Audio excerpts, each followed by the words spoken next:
Volume 1, Chapter 11. Mr. Elton must now be left to himself. It was no longer in Emma's power to superintend his happiness or quicken his measures. The coming of her sister's family was so very near at hand that, first in anticipation and then in reality, it became henceforth her prime object of interest. And during the 10 days of their stay at Hartfield, it was not to be expected, she did not herself expect, that anything beyond occasional fortuitous assistance could be afforded by her to the lovers. They might advance rapidly if they would, however.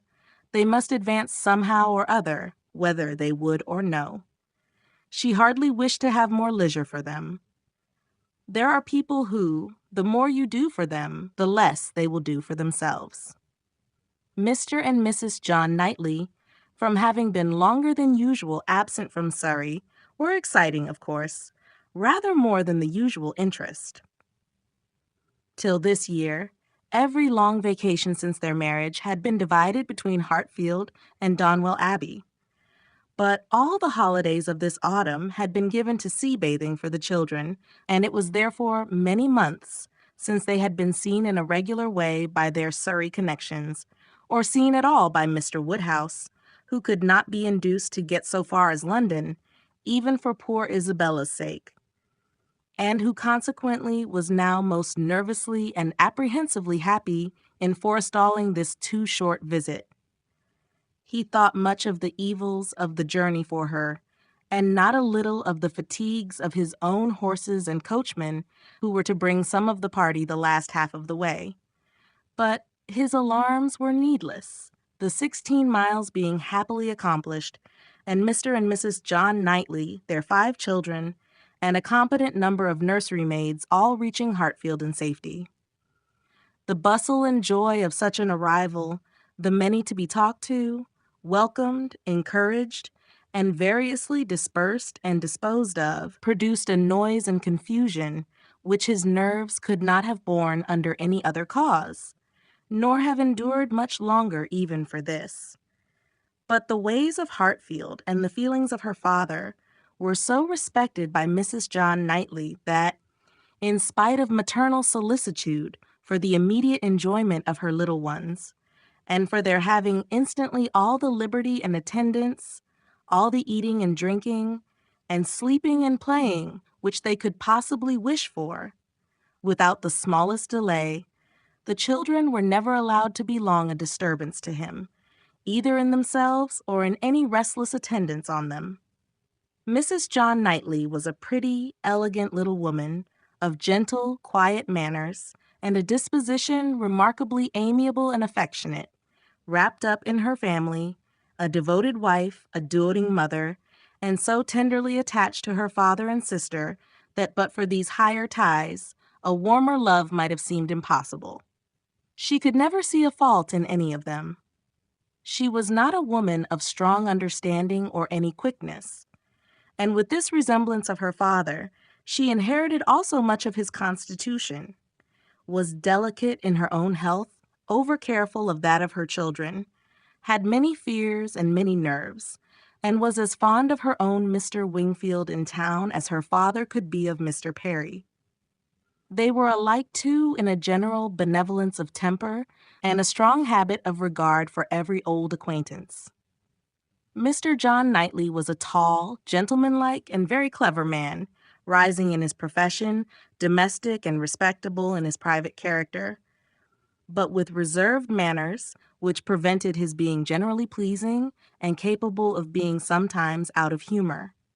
He was not an ill-tempered man, not so often unreasonably cross as to deserve such a reproach, but his temper was not his great perfection, and indeed, with such a worshipping wife, it was hardly possible that any natural defects in it should not be increased.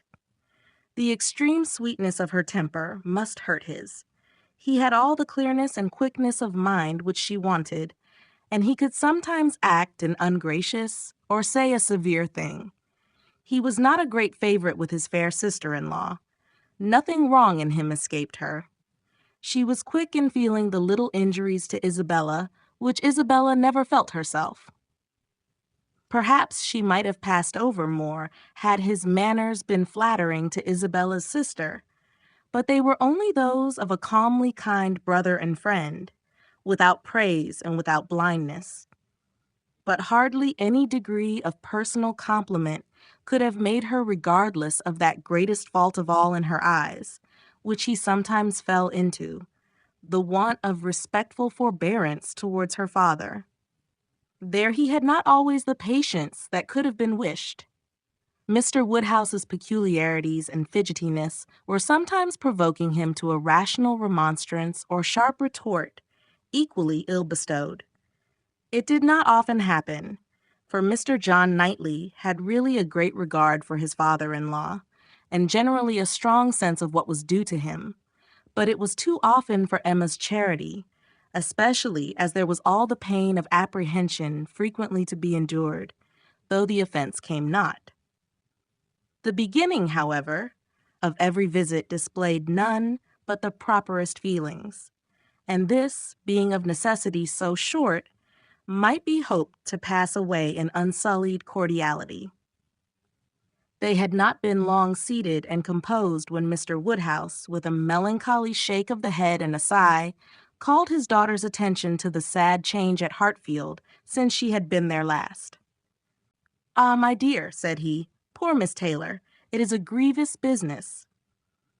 "Oh, yes, sir," cried she with ready sympathy, "how you must miss her! And dear Emma, too. What a dreadful loss to you both. I have been so grieved for you. I could not imagine how you could possibly do without her. It is a sad change indeed. But I hope she is pretty well, sir." "Pretty well, my dear, I hope. Pretty well. I do not know but that the place agrees with her tolerably." Mr. John Knightley here asked Emma quietly whether there were any doubts of the heir of Randalls. "Oh, no, none in the least. I never saw Mrs. Weston better in my life, never looking so well. Papa is only speaking his own regret." "Very much to the honor of both," was the handsome reply. "And do you see her, sir, tolerably often?" asked Isabella in the plaintive tone which just suited her father. Mr. Woodhouse hesitated. "Not near so often, my dear, as I could wish."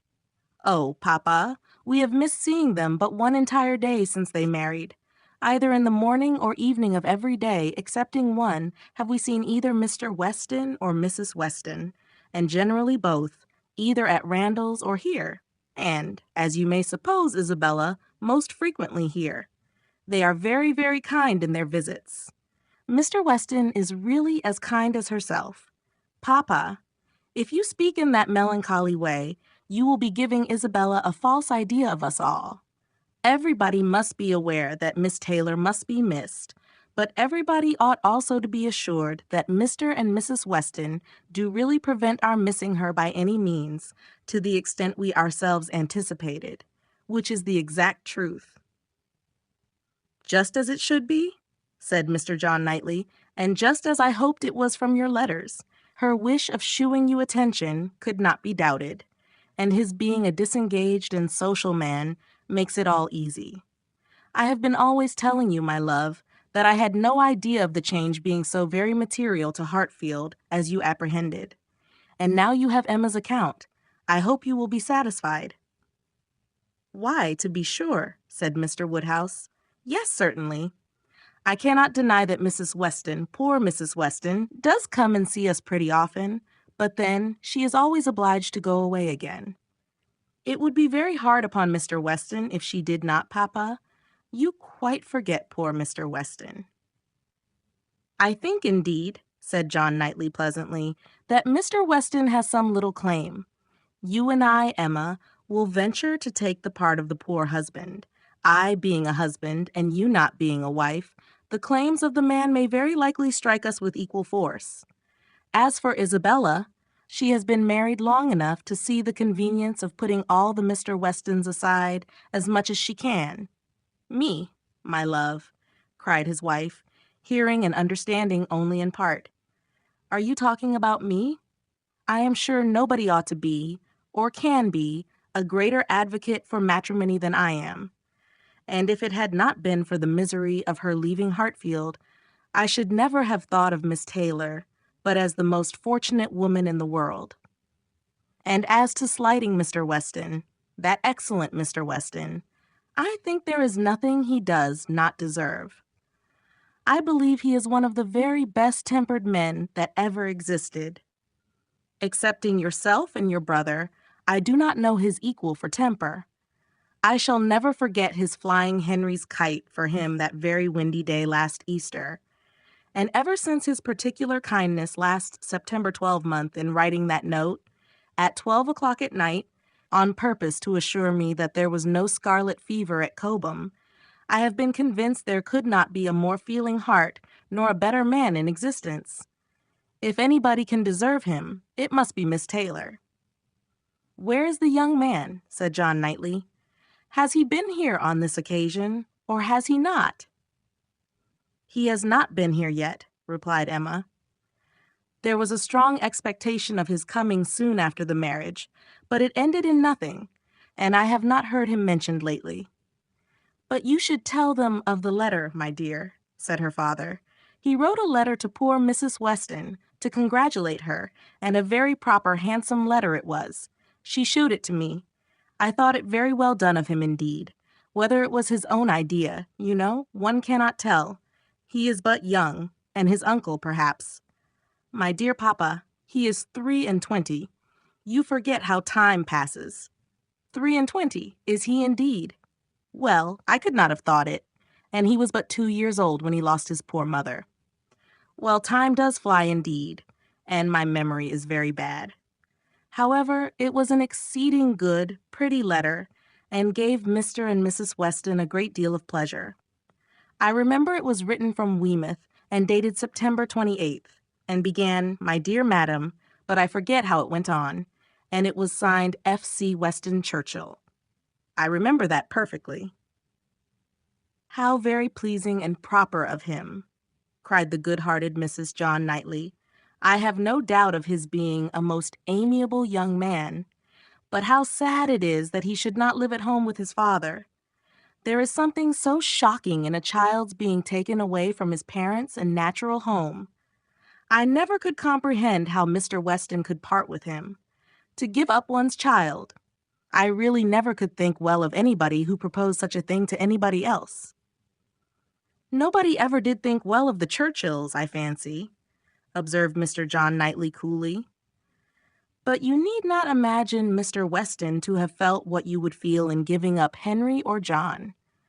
Mr. Weston is rather an easy, cheerful-tempered man than a man of strong feelings. He takes things as he finds them, and makes enjoyment of them somehow or other, depending, I suspect, much more upon what is called society for his comforts, that is, upon the power of eating and drinking, and playing whist with his neighbors 5 times a week, than upon family affection, or anything that home affords." Emma could not like what bordered on a reflection on Mr. Weston, and had half a mind to take it up, but she struggled and let it pass. She would keep the peace if possible, and there was something honorable and valuable in the strong domestic habits, the all-sufficiency of home to himself, whence resulted her brother's disposition to look down on the common rate of social intercourse and those to whom it was important. It had a high claim to forbearance,